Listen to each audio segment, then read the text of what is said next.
آلہ و اصحابہ اجمعین۔ مختصراً یہ کہ اللہ تعالیٰ ہی کا کرم، اس کی نوازش کہ میں اصل تو ہندو گھر میں پیدا ہوا، لیکن اللہ تعالیٰ نے مجھے کئی اسباب کی وجہ سے اسے مسلمان بنایا، اور نہ صرف دین اسلام میں داخل کیا بلکہ قرآن حدیث پڑھنے کی بھی توفیق عطا فرمائی، اور اس وقت سے لے کر آج تک میں قرآن حدیث کی خدمت میں لگا ہوں۔ والحمدللہ اب تک تقریباً 20 کتابیں اس موضوع میں لکھ چکا ہوں۔ میری آخری کتاب جو چھپی ہے اس 12 جلدوں میں، جس میں نبی صلی اللہ علیہ وسلم کی تمام صحیح حدیثوں کا مجموعہ ہے، جس میں کوئی 16,800 حدیثیں جمع کی گئی ہیں، اور تحدیث نعمت کے طور سے میں کہہ رہا ہوں کہ عالم اسلام یا تاریخ اسلام جو پہلی کتاب ہے جو حدیث پر مقابلے ہزاروں کتابیں لکھی گئی ہیں، لیکن کوئی بھی کتاب ایسی نہیں ہے جس میں ساری صحیح حدیثیں جمع کر دی گئی ہوں۔ تو یہ تحدیث نعمت کے طور پر اللہ تعالیٰ کا بہت بہت شکریہ، اللہ تعالیٰ بہت بہت یعنی شکر گزار ہے کہ اللہ تعالیٰ مجھے اس کام کی توفیق عطا فرمائی۔ تو آپ نے جو ابھی کتاب لکھی ہے وہ کتنے جلد میں چھاپی گئی؟ اب تک جو ہے 12 جلدوں میں چھپ چکی ہے۔ 12 جلدوں میں؟ جی ہاں، لیکن اب اس کو میں ریوائز کیا میں نے، اور 3 سال سے پھر دوبارہ اس پر میں نے غور و خوض کیا، تب یہ 18 جلدوں میں تقریباً پہنچے گی۔ 18 جلد؟ اس میں کتنے احادیث ہیں؟ اس میں 16,800 16,800 16,800 اور یہ پہلی بار تاریخ اسلامی میں سب صحیح حدیث کو ایک کتاب میں جمع کی جا رہی ہے۔ تو شیخ صاحب، آپ کے جو قصہ و کہانی میں جو سب لوگ تعجب کرتے ہیں کہ یہ کیسے آپ ہندوستان میں ایک ہندو فیملی میں پیدا ہوئے اور آپ نے یہ خدمت دین کی ہے، یہ قصہ تو بڑی تعجب کی بات ہے۔ یہ اب اس میں ذرا سا اگر آپ ڈیٹیلز ہم کو بتا دیں گے۔ اب اس میں کیا بتا سکتا ہوں کہ یہ تو بس اللہ تعالیٰ کی کا کرم ہے کہ اس نے مجھے اس کام کی طرف متوجہ کر دیا، ورنہ میں مسلمان ہونے کے بعد ڈاکٹر بن سکتا تھا، انجینئر بن سکتا تھا، کوئی بھی تعلیم حاصل کر سکتا تھا، لیکن میری خواہش یہ ہو گئی کہ اسلام کے بعد میں پہلی عربی زبان سیکھوں، اور عربی زبان سیکھ کر پہلے میں قرآن کو خود عربی زبان میں سمجھوں، اور پھر قرآن کو اور حدیث کو دنیا کے سامنے مختلف زبانوں میں پیش کروں۔ آپ کون سے سال اسلام قبول کیے تھے؟ 1960 یا 1960 اور آپ کی عمر کیا تھی اس وقت؟ اس وقت میری عمر تھا 16 سال۔ 16 سال میں آپ نے اسلام قبول کیا؟ جی ہاں۔ اس کا قصہ کیا ہے کہ 16 سال کا لڑکا ہندوستان میں، جہاں پہ مسلمان ہندو کے بیچ میں کتنے لڑائی جھگڑے ہوتی ہے، تو آپ کو کیسے اس ینگ عمر میں کیا ہوا؟ اس کا کیا قصہ ہے؟ اصل میں ایسا ہوا ہے کہ مجھے ایک مرتبہ ایک کتاب ملی جس کا نام تھا دین حق، تو اس میں پہلی آیت تھی ان الدین عند اللہ الاسلام، تو اس کا ترجمہ پڑھا میں نے، جب وہ ہندی میں تھی اصل میں، تو جب اس میں پڑھا میں نے ان الدین عند اللہ الاسلام، تو مجھے بہت تعجب ہوا کہ یہ کیا بات ہوئی کہ اللہ کے پاس صرف اسلام ہی مقبول ہے اور باقی مذاہب مقبول نہیں ہیں۔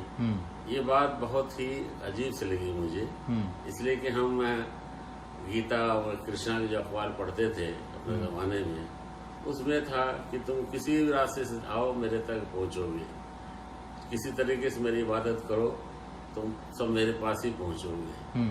تو ہمارے ذہن میں یہ تھا کہ سارے دین ٹھیک ہیں، سب کے الگ الگ جو ہیں راستے ہیں، رسم و رواج ہیں، لیکن سب اللہ کے یہاں پہنچائیں گے۔ لیکن یہ کیا بات ہے کہ قرآن نے کہا رہا ہے کہ صرف اسلام ہی اللہ تک پہنچانے والا ہے۔ تو میرے لیے ایک جذباتی وہ بن گئی، کیا کہتے ہیں،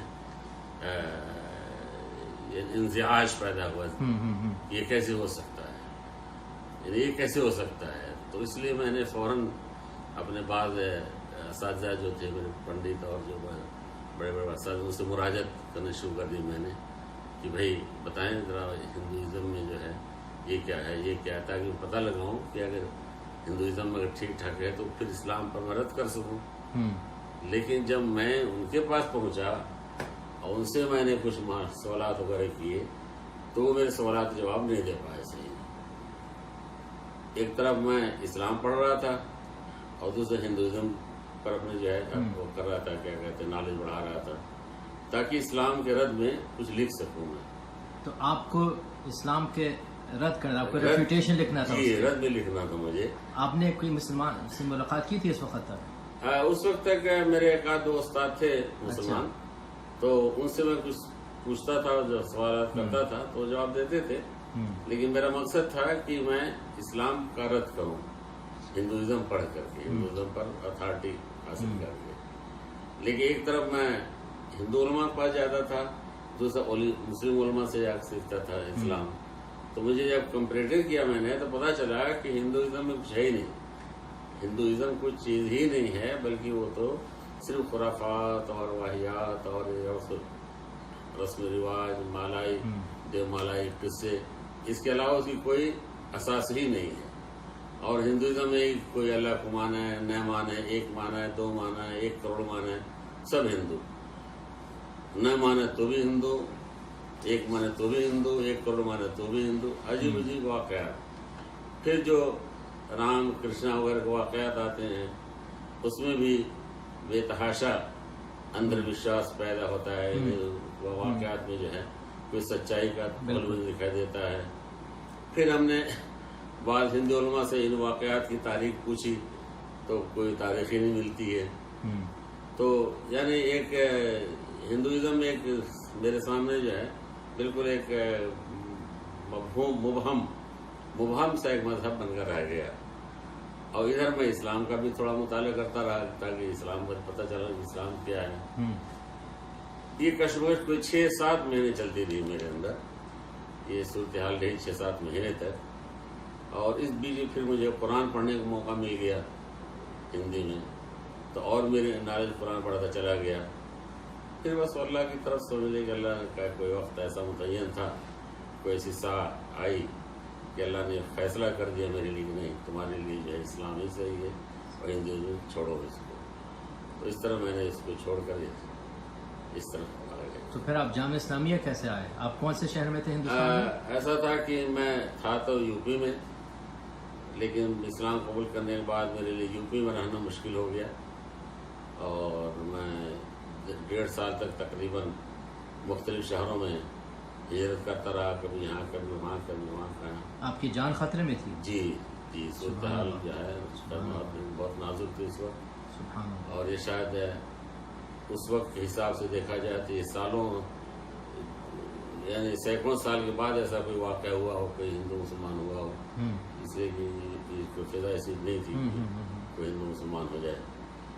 تو نئی چیز تھی بالکل. ایک پورا سماج ایک دم جو ہے اس میں جو ہے گرمی پیدا ہو گئی اور پورے سماج میں جو ہے اتل پتل اور جس کہتے ہیں توڑ پھوڑ شروع ہو گئی. تو پھر اپنے آپ کو بچاتے ہوئے میں 1.5 سال تک تو یو پی میں گھومتا رہا ادھر ادھر. جب وہاں کامیاب نہ ہوا تو پتہ چلا کہ ہر طرف سے مجھے گھیرا جا رہا ہے. پھر وہاں سے میں جنوبی ہند چلا گیا اور وہاں ایک جامعہ دارالسلام عمر آباد، وہاں 5 سال تک وہاں سے میں نے عربی پڑھ لیا. اور پھر وہاں سے مدینہ یونیورسٹی میں داخلی دفعہ 1966 اچھا. تو 60 سے میں آپ آئے تھے یہاں آ گیا. اس وقت تو شیخ مہباز بھی تھے، شیخ شنقیطی بھی تھے. ہاں تو آپ نے پھر یہاں پہ یہاں پھر میں کلیہ حدیث میں کلیہ شریعہ اس وقت تو ایک ہی کلیہ تھا. ہاں تو 4 سال آپ نے یہاں پڑھا میں نے. تو 71 میں آپ نے پھر وہ مکمل کیا. جی. اس کے بعد پھر مجھے پڑھنے کا بہت شوق تھا تو میں نوکری کی بجائے نوکری مل رہی تو بہت اس وقت بڑی ضرورت تھی لوگوں کو. یورپ امریکہ بھیجے جا رہے تھے لوگ طلبہ فارغ ہونے والوں کو. لیکن میں نے کہا نہیں مجھے پڑھنا ہے. تو پڑھنے کے لیے پھر مجھے ماجسٹیر کے لیے داخلہ مل گیا مکے میں، جامعہ ام القریٰ جو جس کا نام ہے. جی ہاں. تو وہاں میں نے ماجسٹر کر لیا. اور کیا تھا آپ کا تھیسس؟ میرا تھا حضرت ابو ہریرہ پر تھا، دفاع عن السنہ. جو حضرت ابو ہریرہ پر تھیسس تھا میرا. اچھا. کہ ابو ہریرہ پر لوگ جو ہیں ہر طرف سے جو ہے الغار کرتے ہیں کہ چند سال کی مدت 4 سال کی مدت رہی ان کے نبی صلی اللہ علیہ وسلم اور 5370 حدیثیں بیان کر دی انہوں نے سب سے زیادہ. تو ایک اعتراض ہو گیا اوپر ابو ہریرہ پر. تو مجھے اس کا جواب دینا تھا. تو الحمدللہ جواب میرا یہ تھا اس میں یہ جو تعداد بتائی جاتی ہے کتابوں میں، یہ دراصل وہ متن حدیث نہیں ہے، یہ اسناد حدیث ہے. اسناد کی وجہ سے یہ تعداد بنی ہوئی تھی. اور میں نے جب پورے کتب ستہ اور مسند امام احمد اور دوسری کتابوں کے مطالعے سے اور سب جمع کر کے حدیثیں جمع کی میں نے، تو پتہ چلا کہ تمام حدیثوں ملا کے 1500 حدیثیں بنتی ہیں. اچھا. اور کچھ 500 حدیثیں اور جو جن کتابوں تک میں نہیں پہنچ پایا، یعنی 2000 سے زیادہ نہیں بنتی ان کی حدیث. اور 2000 کو پھر ہم نے، جو آپ 4 سال تک نبی صلی اللہ علیہ وسلم کی خدمت میں رہے، اس کے دن گنتے ہیں ہم تو کوئی 1000 دن بنتے ہیں تقریباً.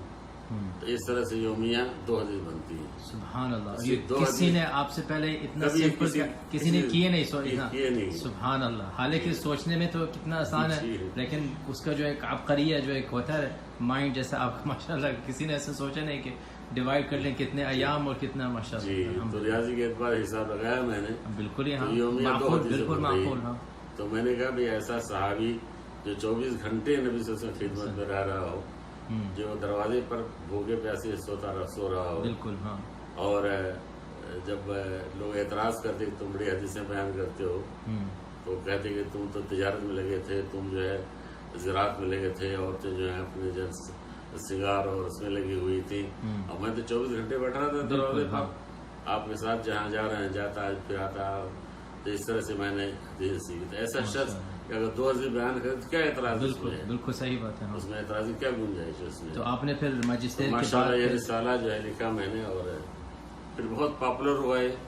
اس زمانے میں بہت سارے علماء نے اس پر بڑے لیکچر دیے، اور ٹی وی پر بہت بیانات آئے اس پر کہ بھئی یہ اعتراض کا جو جواب بہت ریاضی کے اعتبار سے معقول جواب آج تک کسی کے ذہن میں نہیں آیا. تو بہت مشہور ہوا رسالہ ہے. اور پھر ڈاکٹورا کا اس کے بعد پھر میں رابطہ عالم اسلامی میں ملازم ہو گیا، اور انہیں کے اجازت سے پھر میں پی ایچ ڈی میں ازہر یونیورسٹی کر لیا. ازہر یونیورسٹی پی ایچ ڈی کیا میں نے. تو اس زمانے میں تو بہت ہی کم ہندوستان لوگ ہوں گے ازہر میں. ہاں، میرے خیال میں شاید پہلا ہندوستانی تھا جس نے ازہر یونیورسٹی پی ایچ ڈی کیا، وہ بھی حدیث میں. وہ بھی حدیث. اچھا، یہ سوال میں نے آپ سے نہیں پوچھا کہ آپ نے تو یہاں تو کلیہ شریعت ہے کہ، تو یہ حدیث کا شوق جو آپ کا تھا، بالکل جو پیشن جو کہتے ہیں، وہ کہاں سے آیا آپ کے اندر؟ وہ ایسا تھا کہ مجھے ماجسٹیر میں مکے میں مجھے چوائس دیا گیا تھا 3 شعبے میں، تفسیر، حدیث، عقیدہ. اچھا. اختیار ہے 3 میں کوئی بھی تو اختیار کر لو. تو پھر میں نے دیکھا کہ چونکہ قرآن یاد نہیں مجھے ہے، تو تفسیر کو میں نے اختیار نہیں کیا. اچھا. کہ بغیر قرآن یاد کے تفسیر تخصص ٹھیک نہیں ہے. اس کے بعد عقیدے میں پھر میں نے سوچا کہ عقیدے میں اب جو ہم عقیدہ پڑھتے ہیں موٹی موٹی چیزیں تو وہ تو سب پتہ ہی ہیں، تو اس میں مزید میں کیا ترقی کروں، کیا پڑھوں گا. لیکن حدیث ایسی چیز ہے کہ اگر حدیث پر میں تخصص کرتا ہوں تو مجھے نبی صلی اللہ علیہ وسلم سے قریب ہونے کا موقع مل جائے گا آپ کی حدیثوں کے ذریعے. تو میرے ذہن میں یہ بات جو پکی ہو گئی کہ میں نے حدیث کو اختیار کر لیا. یہ سب میں نے حدیث اختیار. الحمدللہ. تو آپ نے پھر پی ایچ ڈی کر کے حدیث کے اندر آپ کا کیا تھا رسالہ وہاں؟ حدیث پی ایچ ڈی میں میرا رسالہ تھا نبی صلی اللہ علیہ وسلم کے فیصلے. یہ کتاب عقیدۃ النبی. ہاں، عقیدۃ الرسول. ہاں. تو پھر آپ نے وہ مکمل کر کے پھر میں مکمل کرنے کے بعد پھر میری خواہش ہوئی کہ رابطہ عالم اسلامی میں تھا، وہاں پر اچھی پوسٹ میں تھا اور اداری پوسٹ تھی وہ. تو مجھے تعلیم کا شوق ہوا کہ جس میں تعلیم بھی ہو، تدریس بھی ہو، دعوت بھی ہو. تو پھر میں مدینہ یونیورسٹی میں نے اپنے آپ کو ٹرانسفر کرا لیا، اور پھر مدینہ یونیورسٹی میں پھر میں نے 25 سال تک تقریباً. ماشاء اللہ. تو جب ہم پھر آپ کے ساتھ پڑھے تو آپ کا آخری سال تھا نا، وہ 19. ہاں، وہ پھر تقاعد جو ہوتا ہے، تقاعد جو ہوتا ہے. الحمدللہ. اس کے بعد سنہ تقاعد کے بعد پھر میں نے تمدید کرنے کی کوشش نہیں کی، کیا کہتے ہیں اس کو، جو ایکسٹینشن جو کرتے ہیں. اور پھر میں نے کہا کہ نہیں، یہ جامع الکامل جو میرا مشروع ہے میرے ذہن میں کہ نبی صلی اللہ علیہ وسلم کی تمام صحیح حدیثوں کو، کیونکہ دعوتی کام میں مجھے سوال اکثر کیا جاتا تھا کہ آپ جو قرآن حدیث کی دعوت دے رہے ہیں، تو قرآن تو پتہ ہے ہمیں موجود ہے، حدیث کی کون سی کتاب ہے جس کتاب دعوت دے رہے ہیں؟ یہ تو صحیح بات ہے. یہ سوال پیدا ہوتا تھا. لیکن ایسی کتاب بتائیں حدیث کی جو صحیح بھی ہو اور کامل بھی ہو. تو میرے ذہن میں کوئی کتاب نہیں آتی تھی، میرے پاس کوئی کتاب تھی نہیں جو صحیح اور کامل بھی ہو. تو آپ نے امام البخاری کا الجامع الصحیح المختصر، آپ نے یہ مختصر نکال لیا اور آپ نے بولا ہم الجامع الصحیح الشامل، ہم پورا شامل الکامل کریں گے. ماشاءاللہ. تو آپ نے فکرت امام البخاری کی لیا، لیکن پھر آپ نے پھر پورے ماشاءاللہ. اور آپ نے کتنے مصادر، کتنے حدیث اس میں تقریباً 170 مصادر استعمال ہوئے ہیں. 5 صدی تک،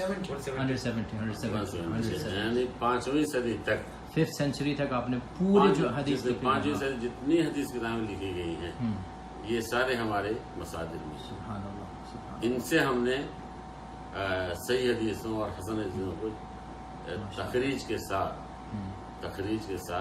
جمع کیا. ماشاء اللہ ماشاء اللہ. شیخ صاحب آپ کی تو قصہ سن کے واقعی میں بس کیا بتائیں.